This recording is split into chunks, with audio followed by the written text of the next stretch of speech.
사이다 무비튼. 내 이름은 김아준, 29살 회사원이다. 동갑 아내인 민서는 내게는 정말 과분한 여자라고 생각하고 있다. 밝고 말도 잘해서 함께 있으면 참 즐겁다. 게다가 도심에서 화려하고 창의적인 일을 하고 있다. 본인이 희망했던 직종이기도 해서 매우 만족하고 있다. 아내는 매우 사교적인 사람이지만 어째선지 대학교 시절의 친구가 한 명도 없었다.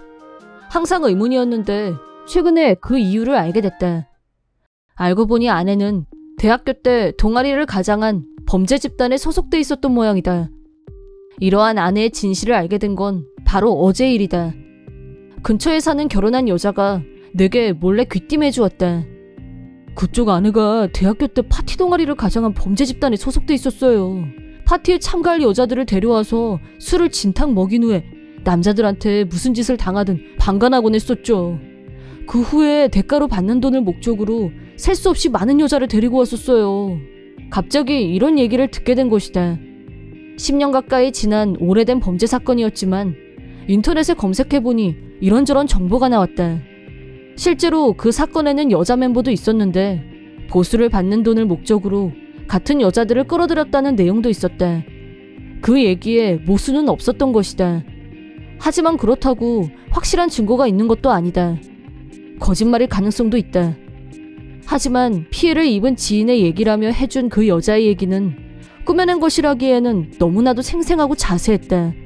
아마 본인이 피해자였던 게 아닌가 싶다. 어쩌지? 나는 오늘 컨디션이 좋지 않아 회사를 조퇴하고 집에서 머리를 싸매고 있었다. 만약 아내가 피해자였다면 성적인 거라고 해도 감싸줄 자신은 있어. 근데 가해자 쪽이었다니 대체 어떻게 해야 되지? 물론 내가 들은 얘기가 다 꾸며낸 얘기고 아내는 범죄 집단 출신이 아닐지도 모른다. 직접 확인해보는 게 가장 좋은 선택이라는 건 알지만 좀처럼 그럴 용기가 나지 않았다. 말도 잘하고 성격도 밝은 아내를 사랑했기 때문이다. 하지만 마음속 깊은 곳에서는 내 아내가 정체를 알 수 없는 무언가로 변질되어 버린 듯한 공포를 느끼고 있었다. 결국 밤에 집에 돌아온 아내에게 나는 범죄 동아리에 대한 얘기를 꺼내보았다. 아내는 웃으며 말했다. 그런 식으로 물어보는 걸 보면 당신도 그게 진실인지 아닌지 아리송한 거 아니야? 증거 같은 건 없었다는 거잖아. 그렇긴 한데 범죄의 증거가 될 만한 사진이나 영상들을 가지고 있었는데 너무 화가 치밀어 올라서 다 버리고 삭제해버렸다고 하더라고. 심지어 내가 범죄 동아리를 했나? 뭔진 잘 모르겠지만 그런 곳에 소속돼 있었다고 주장하는 게 그 사람 한 명뿐이잖아? 그럼 그냥 나 엿먹이고 싶어서 그러는 거 아니야? 아니 그렇다기에는 증언도 너무 생생했고 당신이 어느 대학의 어느 학과 출신인지까지 다 알고 있던데? 그 정도는 마음만 먹으면 얼마든지 알아낼 수 있지. 그래서 뭐 입막음조로 돈이라도 달래? 아니 그냥 다른 곳으로 이사가래.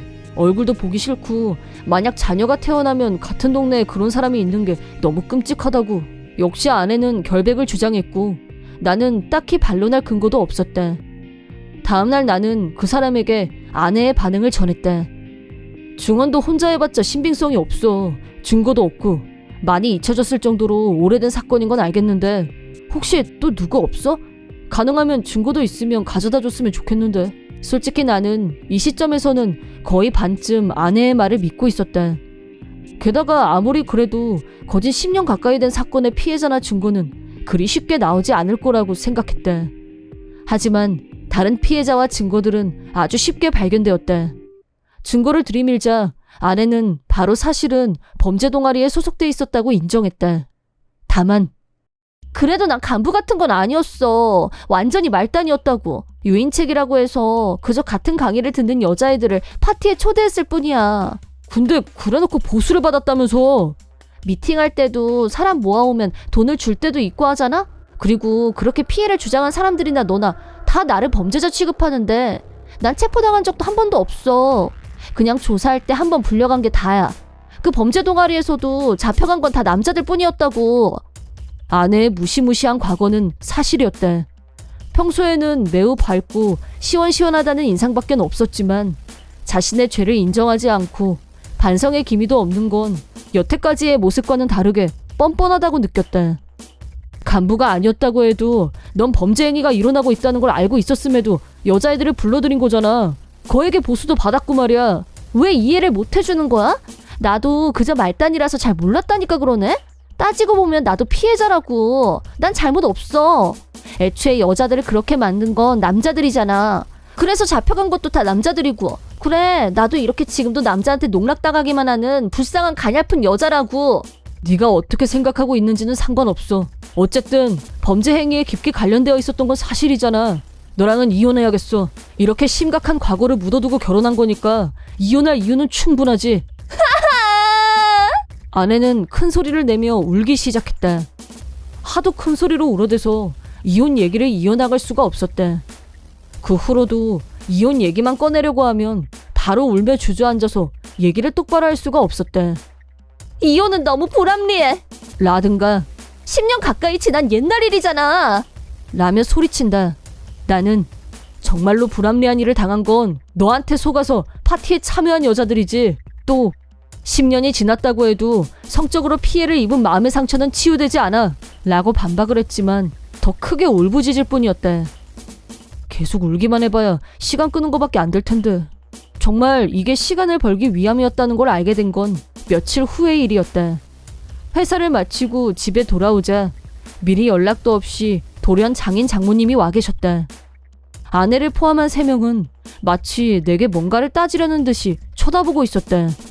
이렇게 매일 네 아내가 울면서 눈이 퉁퉁 부어있는데 자네는 아무것도 느껴지는 게 없나? 그래, 누구나 살면서 실수 좀 할 수 있는 거야. 이렇게 반성하는데 조금만 더 따뜻한 마음으로 지켜봐주면 안 되겠나? 장인 장모의 말에 나는 아연실색했다.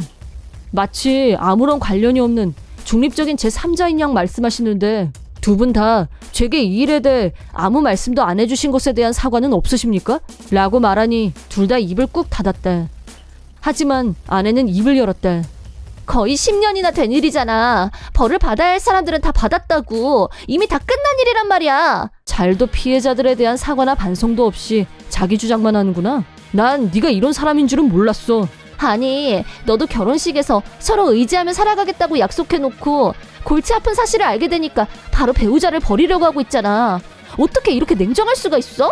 먼저 그런 큰 사건의 가해자면서 그 일에 대해 입을 싹 닫는 중대한 배신을 한 건 너잖아. 실제로 범죄를 저지른 몇몇 간부들은 다 잡혀갔고 처벌도 다 받았는데 그렇게 사적으로 나를 처단하려는 사람들이 잘못된 거지. 그 피해자년들도 이제 와서 왜 그러는 거래 도대체? 나뿐만이 아니라 피해자들까지 욕하는 아내. 그리고 그냥 좋게 좋게 해결하자며 대충 넘어가려고 하는 장인 장모. 나는 여기서 무조건 이혼해야겠다고 다짐했다. 당장 이혼해야 돼. 이런 사실을 감추고 죄를 뉘우치지도 않는 인간들이랑 가족으로 지낼 수는 없어. 피해자들이 어떤 짓을 당했는지도 다 알고 있으면서 난 그 사건을 떠올리기만 해도 토할 것 같이 기분이 더러운데. 네 죄를 인정해. 나는 무조건 이혼할 거니까 그렇게 알아. 결국 이혼에 이르기까지 큰 마찰을 빚게 됐다. 하지만 이건 전처에게 있어 예상 밖의 제재가 되었다. 이혼하는 과정에서 큰 소동으로 번진 결과 전처가 범죄 동아리 출신이었다는 게 직장과 온 동네 사람들한테까지 다 알려지게 된 것이다. 피해자의 대부분은 그냥 아무것도 못하고 당하기만 했고 사건은 벌써 10년 가까이 지났다. 몰랐던 사람도 정말 많았는데 전처는 자신의 정당성만 계속 주장한 결과 직접 자신의 무덤을 파게 된 것이다. 그렇게 된 상태에서 계속 회사를 다닐 수는 없어 그녀는 퇴사를 하게 됐다. 심지어 고향 사람들한테까지 다 알려지는 바람에 고향으로 돌아갈 수도 없게 됐다. 물론 그녀의 부모도 입장이 참 난처하게 된 듯하다. 돌아갈 곳도 직장도 다 잃게 된 전처는 이제는 조금 반성을 하고 있지 않나 싶다. 이번 영상은 어떠셨나요? 재밌게 보셨다면 구독, 좋아요에 댓글까지 달아주시면 감사하겠습니다. 그럼 다음 영상에서 만나요.